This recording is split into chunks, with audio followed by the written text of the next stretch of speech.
ప్రణాళికల గురించి ఈరోజు మీడియా వారందరూ ఇక్కడ మాట్లాడచ్చు, డిస్కస్ చేయొచ్చు.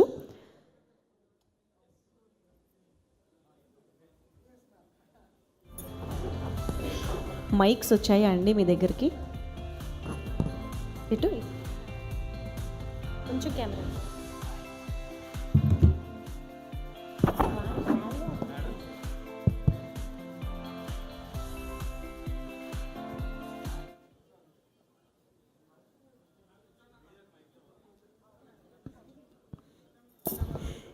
Yeah, can we start? Over to media. Yeah.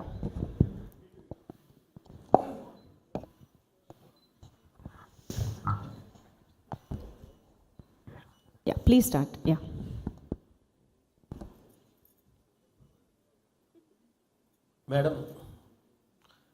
Madam నిజం గెలవాలి అనే కార్యక్రమానికి ముందు ఆ తర్వాత మీరు చాలా యాక్టివిటీస్, అంటే ముందు కన్నా కూడా తర్వాత చాలా యాక్టివిటీస్లో మీరు పార్టిసిపేట్ చేస్తున్నారు. అంతకుముందు ఎప్పుడు కూడా మీడియా ముందుకు కానీ లేకపోతే కనుక ఎక్కడ సభల్లో కూడా పెద్దగా మాట్లాడిన దాఖలాలు లేవు. అంటే ఈ చేంజ్ ఏ రకంగా చూడాలి మేడం? నిజం గెలవాలి అనే ఆ కార్యక్రమం నేను ముందర నిరాకరించాను. ఎందుకంటే I'm very public shy person. నేనేదో నా ఆఫీస్ పని అక్కడ ఏది మన అన్నదాతలతో జరుగుతున్న ప్రోగ్రాంలో నేను పాల్గొనేదాన్ని. అట్లాంటప్పుడు నేను ఒప్పుకున్న తర్వాత లేదు ఇది అవసరం అన్నప్పుడు నాకు కూడా అనిపించింది. ఎందుకంటే ఆ సమయంలో మా తెలుగుదేశం కార్యకర్తలు వాళ్ళు చాలా ఇబ్బందులు ఎదుర్కొన్నారు, వాళ్ళ జీవితాలనే త్యాగం చేశారు ఒక పార్టీ, నమ్ముకున్న పార్టీ కోసం, వాళ్ళ కోసం, ప్రజల కోసం వాళ్ళు పడుతున్న ఇబ్బందులను చూసి ఎస్ నేను ఏదో ఒకటి చెయ్యాలి అనే ఆ స్ఫూర్తితో నేను నిజం గెలవాలనే ప్రోగ్రాం ముందుకు తీసుకెళ్ళాను. అది తీసుకెళ్తూ ఉండేటప్పుడు ఆ ప్రయాణంలో నాకు సపోర్ట్గా ఉండింది ప్రజలు, అదే కాకుండా మా తెలుగుదేశం కార్యకర్తలు. నేను ఎప్పుడు అనుకోలేదు మా కార్యకర్తలు, ఎందుకంటే నేను ఎప్పుడు రాజకీయ రంగంలో నేను పాల్గొనలేదు. ఆ కార్యక్రమంలో నేను అనుకునేదాన్ని మా కార్యకర్తలు కొంచెం వెల్ ఎస్టాబ్లిష్డ్, బాగుంటారు, ఏదో వాళ్ళు ఇళ్ళు కానీ బిడ్డలు కానీ కుటుంబంతో అనుకున్నాను. కానీ మన కళ్ళతో మనం గ్రౌండ్ రియాలిటీస్ అనేది చూస్తే that was amazing. It really touched my heart. నా హృదయాన్ని పిండేసింది.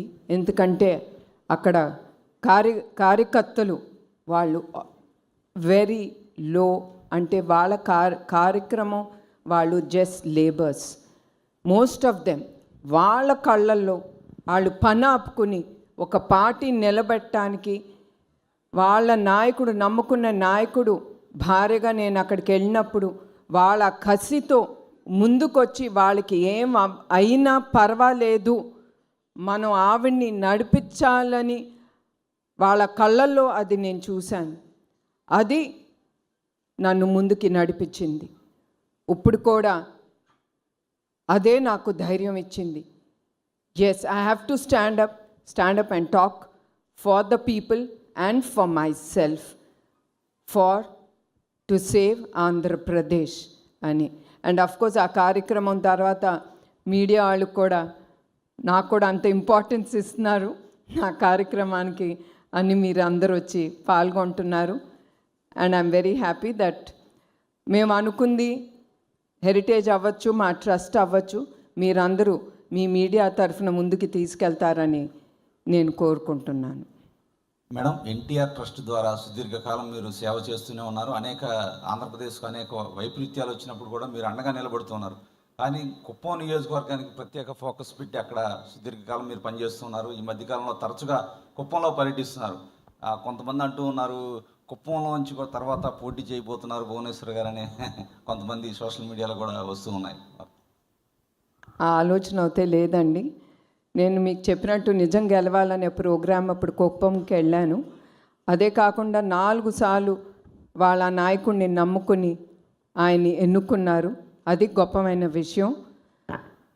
కోర్స్ నేను చాలా పాల్గొంటున్నాను. ఏదో ఒకటి కుప్పంకి తిరిగి మా కుటుంబం చెయ్యాలి అనే ఆ ప్రయారిటీ మేము ముందుకు తీసుకెళ్తున్నాం. తప్పకుండా ఆ నియోజకవర్గం చాలా ముందుకు వెళ్ళాలి, ఎందుకంటే అది చాలా బ్యాక్వర్డ్ ఏరియా, అది చాలా రిమోట్గా ఉంటుంది ఆ నియోజకవర్గం. తప్పకుండా అది మా మనసులో పెట్టుకుని దానికి స్పెషల్ ఫోకస్ అనేది తప్పకుండా ఉంటుంది, ఎందుకంటే మీ అందరికీ తెలుసు అది సీఎం గారి నియోజకవర్గం. మేడం, ఇప్పుడు మీరు కొత్తగా ఈ తలసేమియా సెంటర్లు ఏర్పాటు చేస్తామని చెప్పారు. ఇవి 2 తెలుగు రాష్ట్రాల్లోనే ఏర్పాటు చేస్తారండి, లేదంటే ఆంధ్రప్రదేశ్లోనే ఏర్పాటు చేయబోతున్నారు? లేదండి, ఇది 2 రాష్ట్రాల్లో చేయబడతాం. ఇప్పుడు ప్రస్తుతం హైదరాబాద్లో ఉంది, కానీ అది చాలా చిన్న సెంటరు. అది 8 మందికి పిల్లలకి బ్లడ్ ట్రాన్స్ఫ్యూషన్ చేస్తున్నాం రోజుకి. అది చాలట్లేదు. 2 రాష్ట్రాల్లో ఈ థాలసీమియా సెంటర్స్ మేము తీసుకెళ్తాం. ఇప్పుడు అది వైజాగ్, హైదరాబాద్, తిరుపతి, తర్వాత రాజమహేంద్రవరంలో మా బ్లడ్ బ్యాంక్స్ ఉన్నాయి. ఈ తప్పకుండా ఈ బ్లడ్ బ్యాంక్స్ ఉండే ఈ సెంటర్స్లో తప్పకుండా ఈ థాలసీమియా సెంటర్స్ మేము ముందుకు తీసుకెళ్తాం. అదే కాకుండా ఏ డిస్ట్రిక్ట్లో, ఏ నియోజకవర్గంలో, ఏ స్టేట్లో ఇది అవసరమో తప్పకుండా ఆ స్టేట్లో ఈ థాలసీమియా సెంటర్స్ అనేది మేము ఎస్టాబ్లిష్ చేస్తామండి.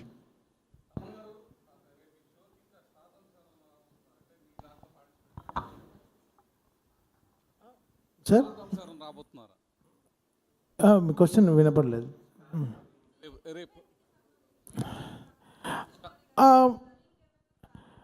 లేదండి, మా సింగర్స్ అందరూ స్టార్సే అండి.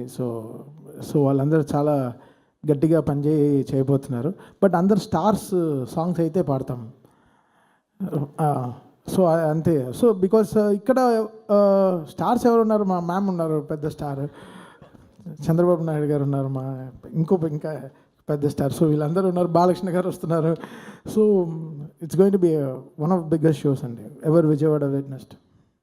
మ్యామ్, ట్రస్ట్ ఆధ్వర్యంలో తలసేమియా కోసం చేస్తున్నారు ఈ ఈవెంట్. ఈ ఒక్క ఈవెంట్తోనే అయిపోతుందా, లేకపోతే కంటిన్యూస్గా ఇలాంటి డిసీజెస్ కోసం ఏమైనా కంటిన్యూస్ ప్రోగ్రామ్స్ చేస్తారా? ఇట్లా స్టార్స్ సపోర్ట్ తీసుకుని వెళ్ళడం వల్ల కొంత పబ్లిక్లో కూడా కొంత అవేర్నెస్ పెరిగే అవకాశం ఉంటుంది. ఫ్యూచర్లో ఇంకేదన్నా ప్లాన్స్ ఉన్నాయా ట్రస్ట్ నుంచి చేస్తున్న కార్యక్రమాలు? ఇక్కడితోనే ఆగిపోదు. ఈ కార్యక్రమం ప్రతి సంవత్సరం ఏదో ఒక విధంగా పెద్దగా మేము తప్పకుండా ఇట్లానే మేము ముందుకు తీసుకెళ్తాం. ఎందుకంటే దీంతో వచ్చిన ఫండ్స్ తిరిగి సమాజానికి ఉపయోగపడేలాగా ఎన్టీఆర్ మెమోరియల్ ట్రస్ట్ తప్పకుండా ముందుకు తీసుకెళ్తుంది. And we will continue having every year ఏదో ఒక ప్రోగ్రామ్, పెద్ద ప్రోగ్రాము మేము చేయాలని నిర్ణయించుకున్నాము. అమన్ గారు, మీ షో అనగానే కొంచెం ఇంట్రెస్టింగ్గా వెరైటీగా ఉంటాయి. ఈరోజు అంటే విజయవాడలో జరిగే కార్యక్రమం కోసం ఏమైనా స్పెషల్గా డిజైన్ చేయడం కానీ, లేదా స్పెషల్ సాంగ్స్ ఏమైనా చేయడం కానీ, అంటే డోంట్ టెల్. ఇప్పుడే చెప్పారంటే ఎవరు షోకి రా, అంత సీక్రెట్గా ఉంచి. అది చాలా పొలిటికల్ నుంచి కొంచెం సెట్రికల్ క్వశ్చన్స్ కూడా వస్తున్నాయి. స్పెషల్గా అంటే ఏం లేదు. సంథింగ్ ఎవ్రీ షోకి, అంటే ఎవ్రీ సినిమాకి మనం ఎలా ఒక్కొక్క స్టెప్ తీసుకెళ్తామో, లాస్ట్ ప్రీవియస్ షో నుంచి ఈ షో ఎంత కొత్తగా చేయాలనేది, ఎంత ఫ్యూచరిస్టిక్గా షో చేయాలనేది ఆలోచిస్తున్నాం. But I think this show will be one of its kind డెఫినెట్గా. అండ్ నేను చెప్పేది బికాస్ నేను కమర్షియల్గానే చూడట్లేదు. అంటే maybe I'm thinking it very personal. నా హార్ట్కి ఎంత హ్యాపీ చేయగలమో I'm doing it like that. So I'm just want to make my heart happy. So I'm not thinking నా దగ్గర ఏం క్యాల్కులేషన్స్ ఏం లేదు. I'm just going with so much of happiness to the stage. Thaman గారు, మీరు calculate చేస్తే you won't have agreed to do this. No ma'am. And so it's just going with crazy happiness. And మా team కూడా చాలా ఎక్సైట్మెంట్గా ఉన్నారు. Last 15 డేస్గా రాత్రి పగళ్ళు they are working very hard with the song lists and fireworks, stage shows, and too much, and it's going to be really really big actually. Yeah. Thaman గారు, yes, Balakrishna గారు performance ఉంటుందా? Performance Balakrishna గారు కూడా వస్తున్నారు అంటే పర్ఫార్మెన్స్ అంటే ఏం చేయాలి ఆయన చెప్పండి, నేను సార్ని అడుగుతాను. ఆయన పాడాలా? ట్రై చేస్తాను, డెఫినెట్గా ట్రై చేస్తాను. తమన్ గారు, మీరు అఖండ సినిమా చేశారు, అలాగే మొన్న డాకు డాకు మహారాజ్ చేశారు. ఆయనతో చేసిన జర్నీ మిమ్మల్ని ఈ ట్రస్ట్కి తీసుకొచ్చిందా, లేకపోతే ఈ ట్రస్ట్ మీద ఉన్నటువంటి వీళ్ళు చేస్తున్న సోషల్ సామాజిక బాధ్యతగా చేస్తున్నటువంటి ఈ కార్యక్రమాల పట్ల మీరు అట్రాక్ట్ అయ్యి మీరు ఈ కార్యక్రమాన్ని ఫ్రీగా చేస్తున్నారు? డెఫినెట్గా వీళ్ళు చేసే ఈ ట్రస్ట్ చేసే విషయంగా మాత్రమే అండి. ఇట్స్ వెరీ వెరీ ఇంపార్టెంట్ అండి. నేను చాలా డార్క్లో చాలా విషయాలు చేస్తాను ఫర్ ద ట్రస్ట్. అది బయట చెప్పుకోను. అది యాక్చువల్లీ నాకు అది చాలా ఐ ఫీల్ సో ఇది అయ్యో మనం ఇంత వీళ్ళకి చేస్తున్నాం అది చేస్తున్నాం నాకు చెప్పడం, మా వాళ్ళకు కూడా చెప్తాను ఎవరికి చెప్పొద్దు మనం సైలెంట్గా చేయాలి అని ఆలోచిస్తాను. బట్ ఇది నాకు ఈ ట్రస్ట్ నుంచి నేను ఫస్ట్ చేసే షో అనమాట నా లైఫ్లోనే, నా క్యారియర్లోనే. సో ఇది నాకు పోస్ట్ కోవిడ్ అప్పుడు నేను మనప్పుడు మీకు స్పీచ్ ఇచ్చినప్పుడు పోస్ట్ కోవిడ్ నేను చాలా రెస్పాన్సిబుల్ అయిపోయాను. అంటే ఎవరు బాధపడుతున్నా చూడలేకపోతున్నాను, పెద్దవాళ్ళకి హెల్ప్ చేయాలనిపిస్తుంది, ఏదో ఓల్డ్ ఏజ్ కట్టాలనిపిస్తుంది ఫ్యూచర్లో, ఏదో కొన్ని డిఫరెంట్ అయిన థాట్స్ వస్తుంది లైఫ్లో, మంచి థాట్స్ వస్తున్నాయి. సో ఆ మేనిఫెస్టేషన్లో వచ్చిన ఈ ఆపర్చునిటీని నేను 1% కూడా వదులుకోకూడదు అనుకున్నాను. సో ఇది ఈ ట్రస్ట్ మూలంగా వీళ్ళు చేసే కార్యక్రమాలకి కలిగిన ఒక ఇంట్రెస్ట్ అండి. బాలయ్య గారి ఇన్స్పిరేషన్ కూడా ఉందండి అందులో. బాలయ్య గారు మాకు ఇన్స్పిరేషన్ కాదు. So much to learn from Balakrishna గారు అండి. ఆయన వెనకాల ఎంత చేస్తారో మీకు తెలియదు. ఆయన క్యాన్సర్ హాస్పిటల్కి కానీ వాట్ ఎవర్ ఈ does is for this constitution కానీ రాత్రి పగళ్ళు కష్టపడి ఆయన ఒక తెర వెనక ఉండే హీరో కాదు, తెర ముందు ఉండే ఒక హీరో కూడా అతను. ఆయన చాలా very very very big in doing so much of social service అండి. మేడం భువనేశ్వరి గారు, madam here madam Rajesh RTV madam. అంటే ఎన్టీఆర్ ట్రస్ట్ ఏర్పడడానికి ఇంతకుముందు చెప్పినట్టే ఎన్టీ రామారావు గారు, చంద్రబాబు నాయుడు గారు కారణం. కానీ మీకు పర్సనల్గా ఒక ఇన్సిడెంట్, ఏదైనా సంఘటన ద్వారా స్ఫూర్తి పొంది ఈ ట్రస్ట్ ఏర్పాటు చేయడం జరిగిందా, లేకపోతే ఫర్దర్గా ఏం చేయబోతున్నారు? ఈ ట్రస్టు చంద్రబాబు నాయుడు గారు సమాజం కోసం ఆయన నిర్మించారు. అండ్ నాకు ఎవరైనా ఒక బాధ్యత ఇచ్చినప్పుడు నేను వెనక ముందు ఆలోచించను. నా ఫోకస్ అంతా ఆ బాధ్యత మీదే ఉంటుంది. అట్లానే చంద్రబాబు నాయుడు గారు నన్ను ఎట్లా మేనేజింగ్ ట్రస్టీ చేసి నాకు ఆ బాధ్యత ఇచ్చారు, ఆ బాధ్యత అనేది నేను నిర్వహించాలి, ముందుకి తీసుకెళ్ళాలి అనే ఆ బాధ్యత గల వ్యక్తిగా నేను ఈ బాధ్యత వేసుకుని ముందుకు తీసుకెళ్తున్నాను. అట్లానే బ్లడ్ బ్యాంక్స్కి నా విజిట్స్ అప్పుడు నేను అక్కడికి వెళ్ళినప్పుడు ఈ థాలసీమియాతో బాధపడే పిల్లల్ని ఎస్పెషల్లీ వాళ్ళు పడే బాధలు కానీ తర్వాత అది నన్ను కదిలించింది. అదే కాకుండా మేము చల్లపల్లి ఎన్టీఆర్ మెమోరియల్ ట్రస్ట్ కింద పేద పిల్లలకి, అనాథ పిల్లలకి ఒక స్కూల్ మేము నడుపుతున్నాం. దాంట్లో దగ్గర 368 మంది పిల్లలు ఉన్నారు.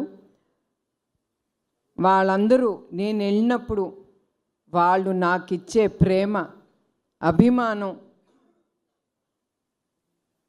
That is the one which is making me go forward.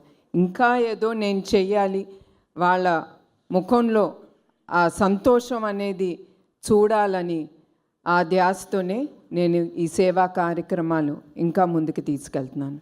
Thaman గారు, మీకు క్వశ్చన్. మీరు బాలయ్య గారితో వరుసనే అఖండ, మా వీరసింహారెడ్డి, తర్వాత భగవంత్ కేసరి, రీసెంట్గా డాకు మహారాజ్, నెక్స్ట్ అఖండ 2, మళ్ళీ గోపిచంద్ మల్లేని గారి ప్రాజెక్ట్స్ ఉన్నాయి. మీరు ఎస్ఎస్ తమన్ కాస్త నందమూరి తమన్ అయిపోయారు. అదేమన్నా కొంత ప్రెషర్ అనిపిస్తుందా? ఎందుకంటే ఇంకా ఎక్స్పెక్టేషన్స్ ఎక్కువ ఉంటాయి ప్రతి సినిమాకి. అదేమన్నా ప్రెషర్ అనిపిస్తుందా? ప్రెషర్గా తీసుకుంటే ప్రెషర్, బట్ అది ప్లెజర్ కూడా ఇస్తుంది కదా. So it's okay, it's balance. మన హెడ్లో ఎలా తీసుకుంటాం అనే బట్ట. So I'm balancing it nice. Madam ఈ క్యాన్సర్ హాస్పిటల్కి సంబంధించి హైదరాబాద్లో పేషెంట్లు ఎక్కువ మంది వస్తున్నారు. ఇప్పుడు ఆంధ్రప్రదేశ్లో కూడా క్యాన్సర్ హాస్పిటల్కి సంబంధించి చంద్రబాబు గారు సీఎం గారు ఉన్నారు కదా, ఇక్కడ కూడా ఒకటి క్యాన్సర్ హాస్పిటల్ ఏర్పాటు చేసే ప్రక్రియకు ఎన్టీఆర్ ట్రస్ట్ కానీ బాలకృష్ణ గారు కానీ ముందడుగు వేస్తారా? మేము హాస్పిటల్స్ వరకు మేము ఆలోచించలేదు మా ట్రస్ట్ తరఫున. ఎందుకంటే దీనికి చాలా డబ్బులు, ఏదైనా ముందుకు తీసుకెళ్ళాలంటే డబ్బు అనేది చాలా అవసరం. మా ట్రస్ట్ అయితే ఇప్పటి వరకు మేము ఆలోచించలేదు.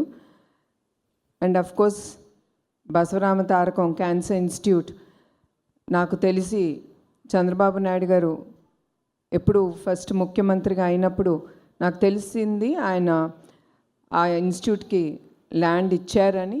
తప్పకుండా నేను అనుకుంటున్నాను బాలకృష్ణ గారు ఆ క్యాన్సర్ ఇన్స్టిట్యూట్ ఇక్కడ ఆంధ్రప్రదేశ్లో కూడా ఆయన నిర్వహిస్తారని.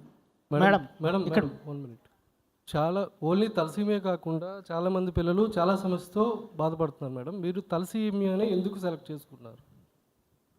ఈ థాలసీమియా అనేది మీకు చెప్పినట్టు చాలామంది ఇది ఆలోచన రాదు ప్రజలకి దట్ మనకి థాలసీమియా ఉందని. అది ఫస్ట్ మనకి ఊపిరి పీల్చుకోలేదా లేదా బ్లడ్ డ్రాప్ అవుతుంది ఎంత హెల్ప్ తీసుకున్నా అనుకున్నప్పుడు మనం వేరే టెస్టులు చేయించుకుంటాం. కానీ ప్రతి ఒక్కళ్ళు నేను కోరుతున్నాను తప్పకుండా మీరు అందరూ ఇవన్నీ ఎదుర్కొనేటప్పుడు ఊపిరి కూడా తీసుకోలేని పరిస్థితికి వచ్చినప్పుడు మీరు అందరూ తప్పకుండా థాలసీమియాకి సెపరేట్ టెస్టులు ఉంటాయి, అవి మీరు తీసుకోవాలి. అదే కాకుండా మెయిన్గా మీకు చెప్పినట్టు బ్లడ్ బ్యాంక్స్ విజిట్ అప్పుడు ఆ చిన్నారులు వచ్చి ఆ బ్లడ్ ట్రాన్స్ఫ్యూషన్ అనేది వాళ్ళు చేసుకున్నప్పుడు వాళ్ళు పడే ఇబ్బందులు, వాళ్ళు ఎట్లా ఉంటారో వాళ్ళని చూస్తే కూడా చాలా బాధగా ఉంటుంది. అందుకే మేము స్పెషల్గా ఈ థాలసీమియా డ్రైవ్ అనేది ఎస్పెషలీ ఫర్ చిల్డ్రన్ అనేది మేము పిల్లలకని ముందుకు తీసుకెళ్తున్నాం. సో ఇందులో మేడం మీరు సీఎం గారు సతీమణి, మీరు అనుకుంటే గవర్నమెంట్ నుంచే పూర్తి సపోర్ట్ చేయగలరు. అసలు ఈ ఇట్లా ఎందుకు ప్లాన్ చేశారనేది.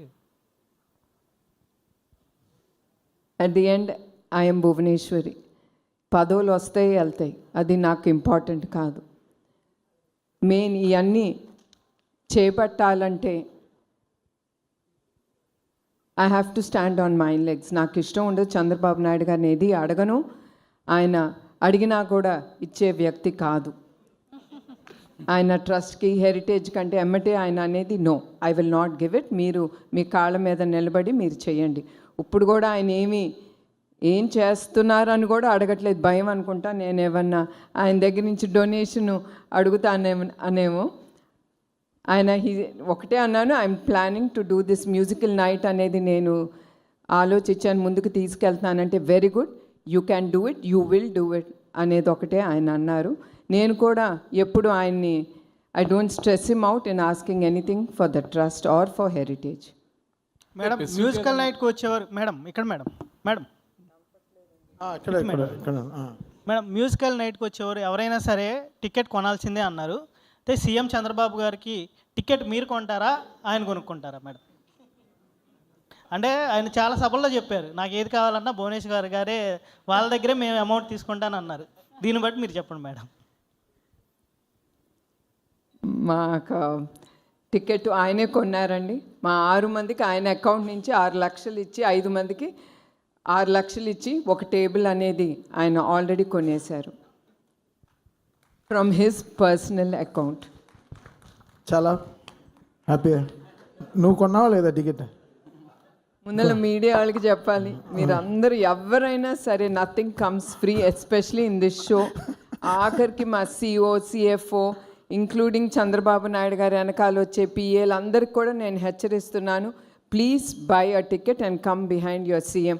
మీరు ఆ టికెట్ లేకపోతే మిమ్మల్ని కూడా నేను లోపలికి రానివ్వనని వాళ్ళకు కూడా చెప్పానండి. మీ హెచ్చరించడం చాలా స్వీట్గా ఉంది మ్యామ్. మేడం మేడం అంటే పవన్ కళ్యాణ్ గారు వస్తున్నారా మేడం? మేడం ఒకవైపు హెరిటేజ్. ఎస్ అండి, నేను ఆయనకి ఫోన్ చేసి ఆయన్ని నేను ఇన్వైట్ చేశాను. సో ఐఎమ్ షూర్ ఆయన తప్పకుండా వస్తారని నేను అనుకుంటున్నానండి. మేడం హెరిటేజ్, రెండోది ఎన్టీఆర్ ట్రస్ట్, మూడోది గృహిణిగా ఎలా బ్యాలెన్స్ చేయగలుగుతున్నారు మేడం? మనిషి అనుకుంటే ఏమన్నా చేయగలరండి. నాకు టైం లేదు అనుకుంటే టైం ఉండదు. ఎస్, నాకు టైం ఉంది, నేను చేయగలను అనుకుంటే ఆ డోర్స్ అట్లానే ఓపెన్ అవుతాయి. మనకి టైం ఉంటుంది, ప్రతి దానికి టైం అనేది ఉంటుంది. లేదు అంటే ఇట్ విల్ బీ క్లోజ్డ్, నేను చేయలేను, I'm tired, I'm stressed out అనుకుంటే తప్పకుండా ఆ విల్ అనేది క్లోజ్ అయిపోతుంది. So you should have the will, the way will come on its own. అది నేను నమ్ముతానండి. మేడం, ఇటీవల చాలామంది పిల్లలతో మీరు ఇంటరాక్ట్ అయ్యారు. అటు కుప్పంలో కావచ్చు, రాష్ట్ర వ్యాప్తంగా అనేక ప్రాంతాల్లో, అటు తెలంగాణలో కానీ ఆంధ్రప్రదేశ్లో కానీ ఎక్కడన్నా ఈ తలసేమియా పిల్లలతో మీరు తారసపడ్డారా? దాంతో ఇన్స్పిరేషన్ ఏమన్నా తీసుకున్నారా? ఈ థాలసీమియా అనేది నేను ఎక్కువగా అనంతపూర్లో చూశానండి. ఇది తప్పకుండా అక్కడ కూడా అడిగారు, వాళ్ళకి తెలుసు మేము థాలసీమియా బ్లడ్ బ్యాంక్స్ అనేది మేము ముందుకు తీసుకెళ్తున్నాం, నడుపుతున్నామని. వాళ్ళు అక్కడ కూడా అడిగారు, కొంచెం థాలసీమియా పిల్లలు ఎక్కువ మంది ఉన్నారు ఇక్కడ బాధితులు, మీరేమన్నా వాళ్ళకి చేయండి అంటే తప్పకుండా వాళ్ళందరినీ అక్కడ హైదరాబాద్లో ఉన్న మా థాలసీమియా సెంటర్స్కి రమ్మని వాళ్ళని ఆహ్వానించాం. తప్పకుండా మేము అక్కడ కూడా పెట్టాలి ఈ థాలసీమియా సెంటర్ అనేది, తప్పకుండా ఆలోచన అనేది అయితే ఉందండి. తప్పకుండా ఎక్కడ అవసరమో, ఎక్కడ ఎక్కువ మంది పేషెంట్స్ ఉన్నారో, ఈ థాలసీమియాతో బాధపడుతున్న వ్యక్తులు ఉన్నారో అక్కడ తప్పకుండా ఈ సెంటర్స్ అనేది మేము ఓపెన్ చేస్తాం. మేడం, అంటే సీనియర్ ఎన్టీ రామారావు గారు పుట్టిన నిమ్మకూరు గ్రామానికి సంబంధించిన విషయంలో ఏమైనా చేయబోతున్నారంటే, కొంత అక్కడ ప్రజలకు సంబంధించి కానీ లేకపోతే అక్కడ ఏమైనా డెవలప్మెంట్ చేయబోతున్నారు భవిష్యత్తులో నిమ్మకూరు గ్రామం? ఆల్రెడీ లోకేష్ ఆ నిమ్మకూరు గ్రామాన్ని ఆయన దత్తత తీసుకున్నాడు. చాలా చాలా కార్యక్రమాలు అక్కడ చేశారు. తప్పకుండా ఇంకా ముందు కూడా నిమ్మకూరుని మేము ఎప్పుడూ మర్చిపోము. మా చిన్నప్పుడు మా సెలవులన్నీ అక్కడే గడిపాము. తప్పకుండా నిమ్మకూరుకి మేమేం చేయగలమో తప్పకుండా అది మేము తప్పకుండా కుటుంబంగా మేము తప్పకుండా చేస్తామండి. సో మేడం, ఈ రెండు రాష్ట్రాల్లో అసలు ఎంతమంది తలసేమియా బాధితులు ఉన్నారనే ముందస్తు డేటా తీసుకున్నారా? ఇప్పుడు మీరు ఈవెంట్ చేయడం ద్వారా వచ్చే మనీతో వాళ్ళందరికీ అది సరిపోతుందా లేదని ఏమైనా ఒక డేటా ఏమైనా ఉందా మేడం? తప్పకుండా డేటా అనేది ఉందండి. యావత్ భారత్ మన ఇండియాలో 60-70 వేల మంది ఈ వ్యాధితో బాధపడుతున్నారు. దాంట్లో 10% మన ఆంధ్రప్రదేశ్లోనే, మన తెలుగు రాష్ట్రాల్లోనే ఉంది. ఈ డేటా అనేది ఉంది. అదే కాకుండా దీనికి రీసెర్చ్ కూడా జరుగుతుంది. ఇవన్నీ ఇప్పుడు ఈ రీసెర్చ్ సెంటర్స్ కూడా పెట్టాలి అనేది కూడా మేము అనుకుంటున్నాం. తప్పకుండా ఈ రీసెర్చ్ సెంటర్ మీ అందరికీ తెలుసు, R&D సెంటర్ ఇస్ వెరీ చాలా డబ్బు ఖర్చు అవుతుంది. అయినా కూడా వచ్చిన డబ్బుతో ఈ సెంటర్స్ ఎంతవరకు మేము R&D సెంటర్ అనేది ఏ స్థాయికి తీసుకెళ్తామో అది వేరే విషయం. తప్పకుండా we will start an R&D centre for the థాలసీమియాతో బాధపడుతున్న వ్యక్తులకి. థ్యాంక్ యూ అండి, thank you so much. And madam tickets విషయంలో ఎంత పర్టికులర్గా ఉన్నారో మేడం మాటల్లోనే అర్థమవుతుంది. కాబట్టి అందరూ ఖచ్చితంగా టికెట్ కొనుక్కుని వెళ్ళి ఈ ప్రోగ్రామ్ని సక్సెస్ చేయండి. అండ్ ఇన్ఫ్యాక్ట్ మేడం చెల్లపల్లి స్కూల్లో ఉన్నటువంటి ఆ చిల్డ్రన్ అందరికీ 368 చిల్డ్రన్ అందరికీ ఆవిడ తరపుని టికెట్ తీసుకుని బస్సులు వేయించి మరీ ఇక్కడికి తీసుకురాబోతున్నారు ఈ ఈవెంట్కి. సో మ్యామ్ ఆవిడ తరపున ఎంత చేస్తున్నారో మనకు అర్థమవుతుంది. కాబట్టి మన తరపున కూడా మనం కూడా ఎంత దీనికి చేయగలుగుతామో అంతా చేసి ఎంతమంది వీలైతే అంతమంది టికెట్లు కొనుక్కుని ఈవెంట్కి వెళ్ళి సక్సెస్ఫుల్ చేయాలని మనస్ఫూర్తిగా కోరుకుంటున్నాము. ఇక్కడికి విచ్చేసిన ప్రతి ఒక్కరికి మరొక్కసారి కృతజ్ఞతలు. Ma'am thank you so much. Thank you Thaman గారు.